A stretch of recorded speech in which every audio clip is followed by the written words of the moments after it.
They're gonna kill us, man. I need you to survive the night. Survive the night.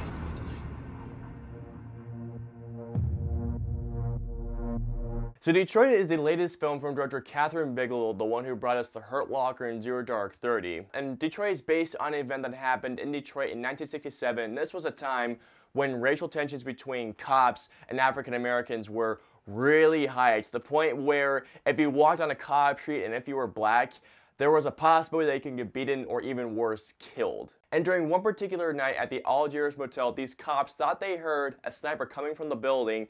And when these 3 cops get in there, they're investigating to see who made the shot and where is the gun. Out of 7 people, 5 African Americans and 2 white girls. And the worst part about all this is that the 3 cops were racist assholes. Alright guys, so let's get into Detroit. So when I saw that Katherine Bigelow was directing this thing, I got hyped immediately because I love Zero Dark 30 and I absolutely adored The Hurt Locker. Katherine Bigelow and Mark Boal were currently 2 for 2 after The Hurt Locker and Zero Dark 30, but now they are 3 for 3 because Detroit. Wow, what a movie this was. When it comes to the acting department, there isn't a single soul in this movie who gives a bad performance. Everybody brings their A game. John Boyega is great as the security guard who just wants peace and he just wants to cooperate. There's 2 people in this film that I'm going to be looking out for after this movie comes out, and that's Jacob Lattimore and Algie Smith. These 2 were incredible in this film. These 2 happened to be at the wrong place at the wrong time. And when you see what these guys are going through, it is horrifying. Like, there was this one scene in particular that involved these 2 that played out like a horror film.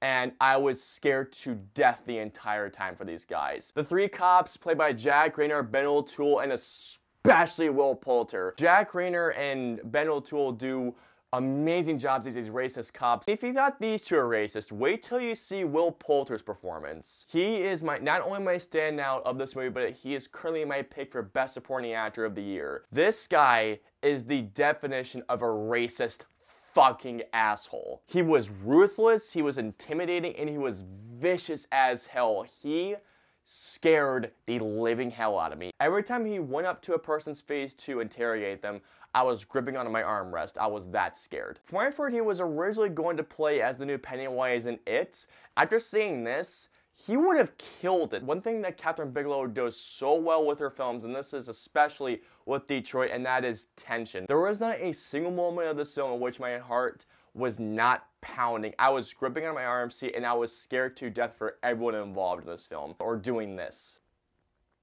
That tension could have broken at any moment, but there was a single point, especially in the entire second act, in which I was just not scared for these guys. Every time that something was happening, the tension just found a way to escalate and escalate and escalate from there. There wasn't really a slow point, I'll get to that in a little bit, but for, I would say, 99% of the film, it was just a tension-filled, briskly paced film. The cinematography of this movie also adds the tension. It makes you feel like as if you were there with these people being interrogated by these cops. Even though it was very shaky, I could still tell what was going on. And there was a scene where I did have an audible reaction. I will not give away the scene, but this was me during the scene. Oh, fuck you! In the last 10 minutes of the film, there were 2 small sections in which I did feel the pace slow down just a tad bit.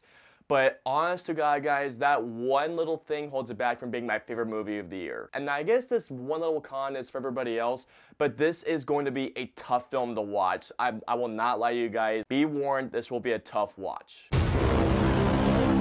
So overall, while Detroit is a tough watch, I found it to be a near masterpiece from Katherine Bigelow. This film is intense from frame one. It has incredible acting, incredible direction, and it's just an amazing film nonetheless. It's a tough watch, sure, but it's a necessary and an important film to watch, especially with the times that we are in today. And yes, if you couldn't guess already, guys, Detroit is one of my favorite films of the year. I'm gonna give Detroit a 5 out of 5 stars. I love this movie.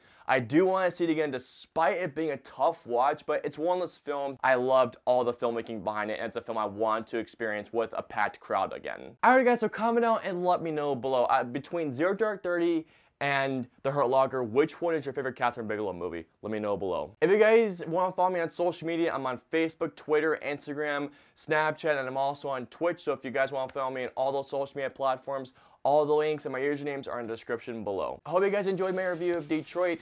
If so, please hit that like button and also subscribe to see more videos just like this one. If you guys want to see my review of Atomic Blonde, please click right there. And if you guys want to see my review of A Ghost Story, please click right there. And of course, until the next review, I will see you guys next time.